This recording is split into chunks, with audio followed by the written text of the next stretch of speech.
Good morning, everyone. Hopefully, everybody had a great last couple days. The weather was beautiful. Hopefully, got outside, got a little sun, and continued to social distance, but also enjoying that beautiful weather that we had. The point of today's video is basically just to review the things from the week, also to go over any due dates. And other than that, basically, if you guys have any questions over the video or things that you didn't see in the notes that didn't make sense, make sure that you're asking, okay? And make sure that you email me, or if you want to Zoom one-on-one, okay, we can do whatever we need to make sure that we get everything figured out and you get everything turned in on time. All right, so just a couple of important due dates that we talked about this week. Today, which would be Wednesday, at 3:30, remember your post over the JFK assassination is due. There's 4 questions there.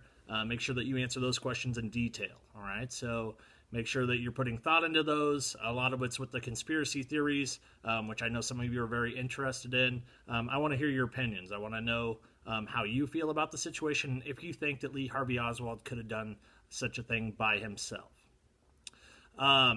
Remember, you also need to reply to 2 other classmates. Make sure those responses are school appropriate. Those school responses need to be due by 3:30 tomorrow, which would be Thursday. Remember, it's a short week, so everything needs to be done by Thursday this week. Also on Thursday by 11:59 p.m. you have your quiz. Your quiz is 15 questions. Again, I think 13 to 15 questions worth 35 points. Everything will be from your notes in the videos this week. So if you are watching the videos like you should be, okay, if you're looking at the notes, if you're listening to this video, hopefully you'll be very, very successful on your quiz. Remember, with some of those short answers, they might count them wrong. I will go back and look at all of those answers. In a lot of cases, a lot of you gained a lot of points back. My hope is that those grades will be updated by Saturday so you can see exactly where you're at for the week. All right, so that's kind of the plan and where we're at. Again, if you ever have any questions, don't hesitate to ask, okay? All right, so when we left off last week, we kind of talked about the election of 1960, and the big thing about it was very close for one, but also it was the first televised debate. All right, and when we looked at those debates and we watched those videos, we saw that JFK was very, very confident in what he said. All right, so he's a very good speaker. He's a good-looking guy. He resonated with a lot of people around the country. What he lacked was some experience, okay, and he was also born very, very wealthy and never saw really the middle class or lower class point of view in a lot of cases. The other thing that Kennedy was a Catholic, and remember, we didn't see a lot of Catholics, and it had never had a Catholic president. We saw Catholics, but never had a Catholic president before in United States history, so people were kind of maybe conscious of that fact when they went to vote. The other guy, Richard Nixon, remember Nixon was the vice president under Eisenhower, had worked in HUAC, okay, remember fighting communists, so working for Congress, and basically he maybe wasn't as good on camera, did a lot of sweating, stuttered a lot, kind of piggybacked off of JFK's answers a lot, but the guy has a better, on paper, he looked a lot better as president than JFK would have, all right? But what those debates do, okay, they allow you to see the candidate in action, how they handle stressful situations, and what ends up happening is JFK wins by a very, very slim margin, right? So about 128,000 votes. The popular vote is what he wins by out of 68 million people that vote. So very, very slim margin of victory in the election of 1960. Remember, he also wins the Electoral College, which allows him to be president. Remember, there are 2 very crucial swing states, which will come back to us today. One is Texas, so there's a reason why Kennedy was in Texas again in 1963. That is a state that he needed to win. And the other one was Illinois in the election of 1960. All in all, that's going to lead to a 2.5-year presidency of JFK where he does a lot of stuff. All right, so there are good things and bad things that are going to happen as JFK's presidency, but you can't say that he wasn't active because he was very active in trying to get things done. One of the first things that he is known for is confronting the Soviet Union, not always looking great while doing so, but he confronts them, and at the end he's going to gain some respects of Soviet leaders. All right, some of these instances, Cuban Missile Crisis. Cuban Missile Crisis was where the Soviet Union had missiles in Cuba, 90 miles off the coast of Florida. People were scared for their lives. We were practicing bomb drills in school. People were worried that the end of the world was coming. It turns out that we also had bombs in Turkey, and it went up until the brink of when we were supposed to both fire those off that we finally come to an agreement to remove those missiles from those places. The space race. Remember, Kennedy's going to be big on giving money to NASA, billions of dollars a year. All right, and his hopes is to catch up to the Soviet Union in the space race.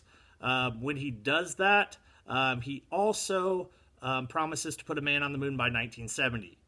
Even though JFK dies, in 1963, that promise is fulfilled as we send a man on the moon in 1969. There are some negatives as well. We have this thing called the Bay of Pigs invasion. Some of you may have heard of it, some of you may not. Basically, what we're trying to do is we send the CIA to train guerrilla troops in Cuba to overthrow Fidel Castro, who would be the Cuban dictator. It failed miserably. It gets exposed, and then it comes out to the public like maybe JFK doesn't know what he's doing, and such a young, inexperienced president maybe isn't the guy for the job.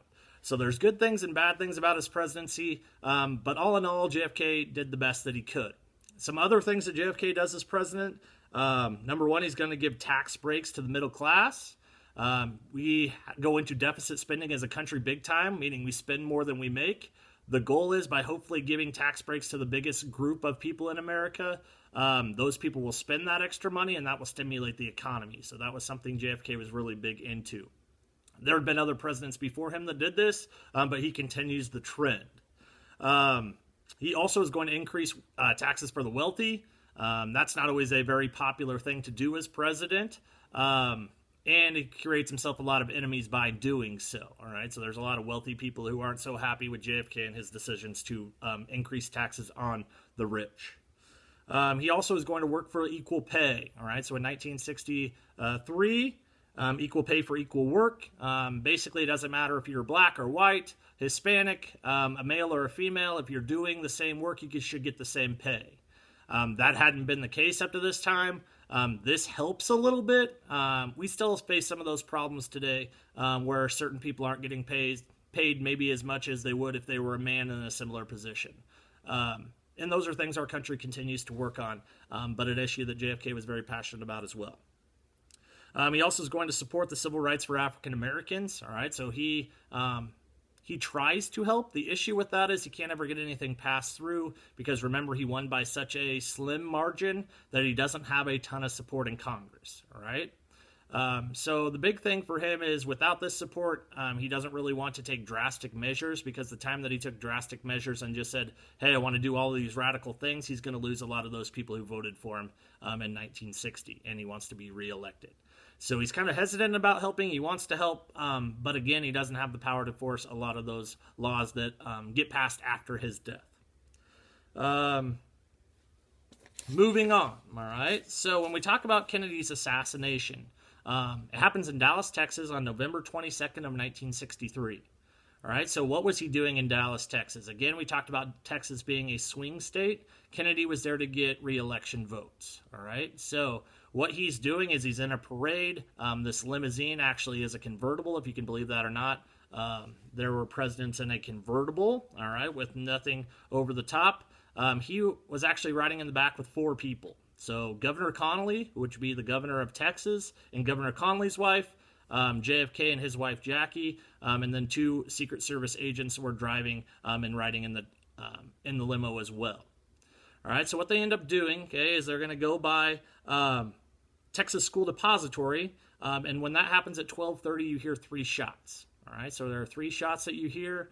2 of those shots are actually going to hit people. All right, so the first shot, the single bullet theory says a shot went through JFK's neck.